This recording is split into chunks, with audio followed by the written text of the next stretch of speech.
네, 안녕하세요.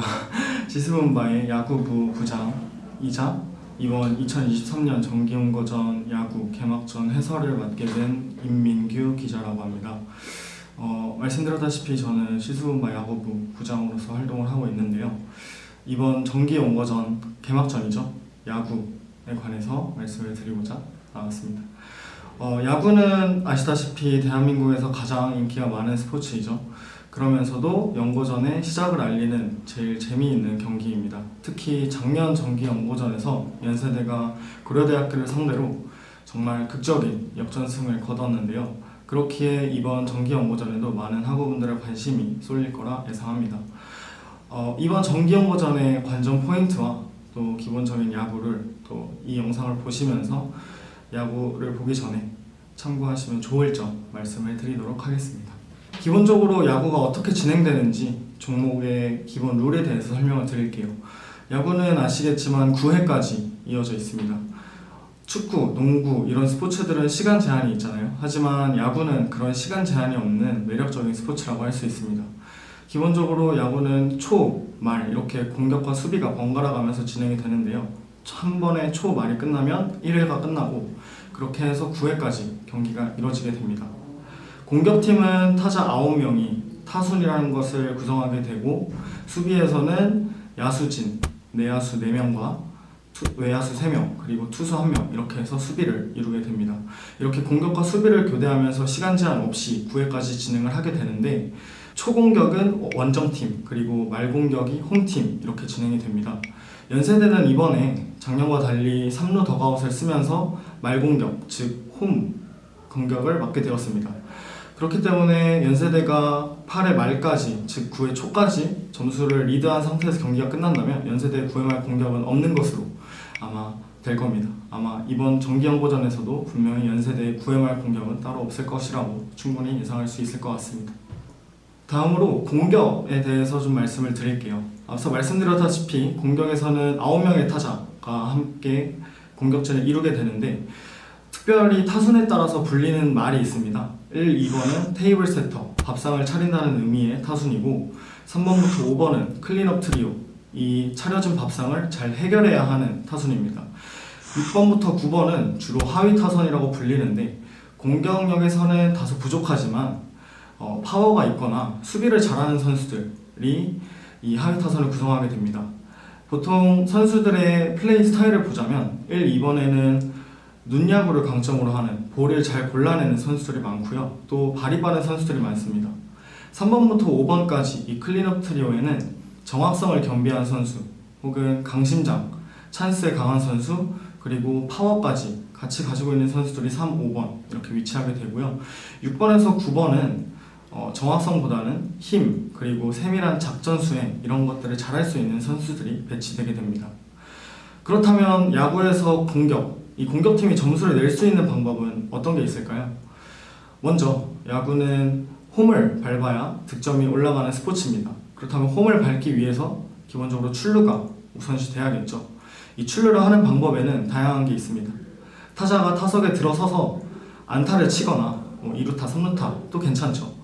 그런 것들이 있고 또 다른 방법으로는 볼넷, 4사구 즉 투수가 던진 공에 몸을 맞거나 투수가 던진 공 중에 치기 어려운 볼이 4개 들어온다면 타자는 자동적으로 1루에 진루할 수 있는 진루권을 얻게 됩니다.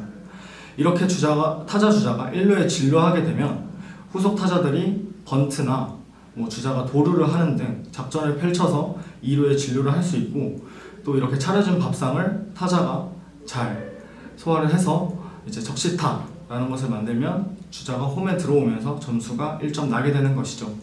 이렇게 해서 9회까지 공격팀이 점수를 얻게 되고 또 수비팀도 수비가 끝나면 공격을 다시 갖게 되면서 점수를 계속 왔다 갔다 하는 그렇게 하는 게 바로 야구라고 할 수 있겠습니다. 자, 공격을 지금까지 알아봤는데요. 수비는 과연 어떻게 진행되는 걸까요? 수비는 기본적으로 시간이 없다라는 게 야구의 매력이라고 말씀드렸기 때문에 3개의 아웃 카운트를 먼저 잡는 것이 수비팀의 목표입니다. 3개의 아웃 카운트가 잡히면 경기의 공수가 완전히 교대가 되는데요. 그렇다면 아웃 카운트는 어떻게 잡을 수 있을까요? 여러 가지 방법이 있습니다. 첫 번째로는 투수가 야수의 도움 없이 삼진을 잡는 경우입니다. 타자가 치기 어려운 변화구를 던져서 헛스윙을 유도하거나 타자가 칠 수 없는 스트라이크를 던져서 3스트라이크를 먼저 잡게 되면 투수는 삼진을 잡게 됩니다. 그렇게 해서 원아웃을 잡을 수도 있고, 또는 타자가 친 공이 땅에 닿지 않고 야수가 바로 잡으면 뜬공, 플라이 아웃이라 불리는 것으로 아웃 카운트를 또 잡을 수 있습니다. 그 다음으로는 땅에 떨어진 공이 타자가 1루 베이스에 도착하기 전에 공이 1루에 도착한다면 타자는 땅볼로 아웃이 되게 됩니다. 이렇게 해서 수비도 아웃 카운트 3개를 잡으면 공수 교대가 되는 것입니다. 이렇게 해서 공격과 수비 이렇게 양 팀이 번갈아 가면서 9회까지 진행되는 게 야구입니다. 네, 다음으로 연세대 키플레이어들 말씀을 드려보도록 하겠습니다. 연세대 투수로서는 아마 강민구 선수가, 우리 주장 고경표 선수도 말을 했지만 강민구 선수가 투수 쪽에서는 제일 키플레이어가 될 것 같습니다. 23학번 새내기이지만 굉장히 뛰어난 성적을 거뒀습니다. 이번 정기연고전 전까지 공식전에서 무려 1점대의 평균 자책점을 기록하고 탈삼진 개수도 굉장히 많은 선수인데요. 좌완 투수로서 140km 초중반의 공을 뿌리며 특히 이 슬라이더 각도가 아마추어 야구에서는 보기 힘든 예리한 각도입니다. 또한 투구폼 자체가 공 왼팔이 잘 숨겨져서 나오기 때문에 타자들이 공을 바라보는 데 있어서 굉장히 반응하기가 어렵고 실제 구속보다 체감 구속이 더 빠를 것이라고 예상이 됩니다. 이렇게 되면서 타자들은 기본적으로 공을 치기가 어렵고 연속 안타도 잘 허용하지 않는 강민구 선수이기 때문에 이번에 강민구 선수가 작년에 조광희 선수가 5이닝을 넘게 긴 이닝을 소화했던 것처럼 강민구 선수가 그 역할을 아마 이어받을 것이라고 예상할 수 있겠습니다.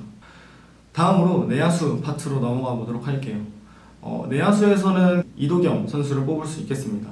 20학번으로 작년 정기연고전에서 선발로 출전하진 않았지만 마지막에 타석을 한번 소화하기도 했고, 특히 이번 비정기전에서 이도겸 선수가 고려대를 상대로 투런 홈런까지 만들어내는 모습을 보였습니다. 특히 이 내야 수비 디테일에 있어서 굉장히 큰 중요성이 요구되는 포지션에 있는 이 선수가 이도겸입니다. 이도겸 선수는 유격수로서 흔히 야구에서 가장 중요하다고 불리는 센터라인에 속해 있는 선수인데요. 가장 많이 움직여야 되고 또 넓은 수비 범위를 자랑해야 하며 또 1루까지는 정확한 송구를 필요로 하는 포지션입니다. 또 우완 투수가 많은 고려대를 상대로 이 이도겸 선수가 좌타자인 만큼 공을 앞에서 치면서 1루에 주자가 있다면 3루까지 보낼 수 있는 당겨치기, 이 타격 포인트 역시 주목할 만한 점입니다. 다음으로 외야수 소개를 해드리도록 하겠습니다. 연세대 외야수 키플레이어는 역시 20학번의 고승환 선수입니다. 작년에 좌익수로 선발 출장을 해서 동점 적시타를 때리는 큰 역할을 해낸 고승환 선수인데요. 올해 역시 굉장히 큰 기대를 갖고 있습니다. 시즌 초반에는 1번 타자로 많이 기용이 됐지만 이번 대통령기 대회에서 2번으로 기용이 됐는데요.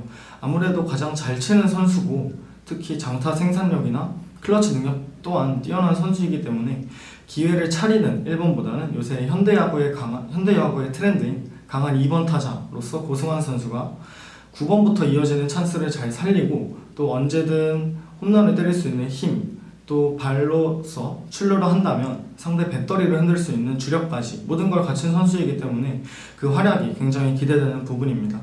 수비에서도 이번에는 중견수로 선발 출장해서 아마 좌익수, 우익수와 콜플레이 그리고 내야 앞쪽에 떨어지는 텍사스 안타 이런 타구들에 있어서 외야 목동구장이 굉장히 시끄러운 분위기일 거잖아요. 많은 학우분들이 응원해 주실 거기 때문에 1년 동안 경험해보지 못했던 상황 속에서 이 야수들과의 콜플레이가 얼마나 긴밀하게 잘 이루어지는지 역시 키포인트라고 할 수 있겠습니다. 마지막으로 포수 부분 설명드리겠습니다.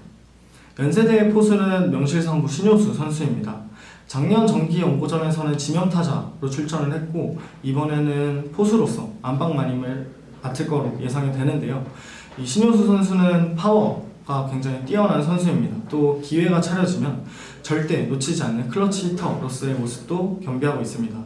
작년 정기연고전에 출전은 했지만 포수 마스크를 쓰는 것은 이번 정기연고전이 처음인지라 또 어린 투수들이 연세대에 많거든요. 강민구 선수 2, 3학번, 또 윤성환 선수 2, 2학번, 이렇게 이 두 선수가 메인으로 올라올 것으로 예상이 되는 가운데 이 두 선수를 얼마나 잘 다독이면서 또 폭투, 도루 저지 이런 측면에서 얼마나 수비를 잘해줄지 역시 귀추가 주목되는 부분입니다. 다음으로 연세대와 고려대 전력 분석 간단하게 설명을 좀 드리겠습니다. 올해 제57회 대통령기 전국 대학야구대회 4강전에서 연세대와 고려대가 횡성 베이스볼 테마파크에서 맞대결을 가졌는데요. 아쉽게 5대6으로 연세대가 고려대에 패배를 했습니다. 하지만 물론 패배하기는 했지만 이것이 정기연고전의 패배로 이어질 것이라고 생각은 전혀 하지 않습니다. 그 이유는 강민구 선수가 대회에서 8강, 16강 그리고 그 전 경기까지 계속 많은 이닝을 소화를 했기 때문에 사실 제대로 된 컨디션이 아니었어요. 그럼에도 불구하고 이 아주 강한 고려대 타선을 상대로 굉장히 뛰어난 호투를 보여줬거든요. 게다가 이 경기 전날에 윤성환 선수가 등판을 했었는데 5이닝이라는 긴 이닝을 소화하면서 이 고려대전에 등판할 수 없었던 게 굉장히 아쉽습니다. 사실 이 두 선수의 컨디션이 100%라면 고려대 타선은 힘쓰기가 굉장히 어려울 것으로 보입니다. 마지막으로 연세대의 강점 소개를 드리겠습니다. 연세대는 마운드의 힘이 굉장히 굳건합니다. 앞서 말씀드렸다시피 왼손에 강민구 선수가 있고요. 오른손에는 22학번, 올해 2학년이 윤성환 선수가 있습니다. 이번 비정기전에 앞선 청운대전이라는 청운대와의 경기가 있었는데요. 이때 윤성환 선수가 최고 145km를 찍으면서 5이닝이라는 긴 이닝을 소화를 해줬습니다. 그 가운데 2실점을 허용하긴 했지만 실책으로 인한 점수였기 때문에 무자책 기록이었고요. 특히 윤성환 선수는 145km까지 나오는 패스트볼과 다양한 변화구가 강점입니다. 커브, 체인지업 등 좌타자를 상대로도 뿌릴 수 있는 구종이 많고 우타자를 상대로는 당연히 승부에 강점이 있습니다. 윤성환 선수와 강민구 선수 각각 우한 오버 그리고 좌완 오버 투수이기 때문에 고려대 타선에 따라서 입맛에 맞춘 피칭을 기대할 수 있겠습니다. 이뿐만 아니라 20학번의 조성민, 이승훈 이 두 선수 듀오도 있고 그 다음에 또 다른 20학번 박계륜 선수 우한 사이드암입니다. 이 세 선수가 각기 유형이 다르기 때문에 고려대 타선에 맞춰서 이 팔색조 연세대의 마운드를 잘 보여줄 수 있을 거라 생각합니다. 타선에서는 비록 연세대가 고려대보다 타율은 좀 낮습니다. 하지만 장타율 부문에서는 연세대가 고려대를 압도합니다. 특히 이 순장타율이라고 불리는 스탯이 있는데요. 이 스탯은 장타율에서 타율을 뺀 값입니다. 이 값이 0.2 언저리면 보통 우리가 흔히 아는 거포, 예를 들면 롯데자이언츠 예전에 은퇴한 이대호 선수나 KT의 박병호 선수 이런 선수들의 순장타율이 0.2가 넘습니다. 그런데 이 연세대의 순장타율은 0.18 정도가 되는데요. 이 정도면 사실 어느 정도 중장거리형 타자들이 많다라고 얘기할 수 있겠습니다. 외야수 부문에서는 22학번의 두정민 선수, 21학번의 김진영 선수가 밀어치는 타격 스킬에도 능하고 밀어서도 우측 담장을 충분히 넘길 수 있는 우타자들입니다. 또 고성환 선수도 파워가 있고 이건희 선수도 충분히 힘을 갖고 있습니다. 이동준 선수의 별명이 이동삼인 것처럼 또 언제든 3루타를 쳐낼 수 있는 파워까지 갖고 있는 선수들이 질비합니다. 그렇기 때문에 이런 단기전, 즉 한 경기로 끝나는 경기에서는 안타가 많은 것보다 장타 한 방이 분위기를 가져오는데 큰 힘을 발휘할 수 있습니다. 그렇기 때문에 이번 정기 연고전이 더더욱 기대되는 이유입니다. 네, 오늘 말씀드렸던 내용들이 이번 2023년 정기 연고전을 즐기는데 큰 도움이 되었으면 합니다. 흔히 야구는 역전의 스포츠, 또 9회 말 끝날 때까지 끝나지 않았다, 또 마지막 아웃카운트가 잡힐 때까지 모른다 라는 말이 있는데요. 그렇습니다. 이번 연세대는 특히 11대 3까지 벌어진 경기를 끝까지 11대 10이라는 결과까지 만들어낸 좋은 팀입니다. 그렇기 때문에 점수차가 물론 그럴 일이 벌어지진 않겠지만 점수차가 다소 벌어지더라도 우리 학우분들께서 끝까지 남아서 열심히 응원을 해주신다면 연세대는 반드시 이번 정기연고전에서 압승을 거둘 수 있을 거라고 생각합니다. 감사합니다.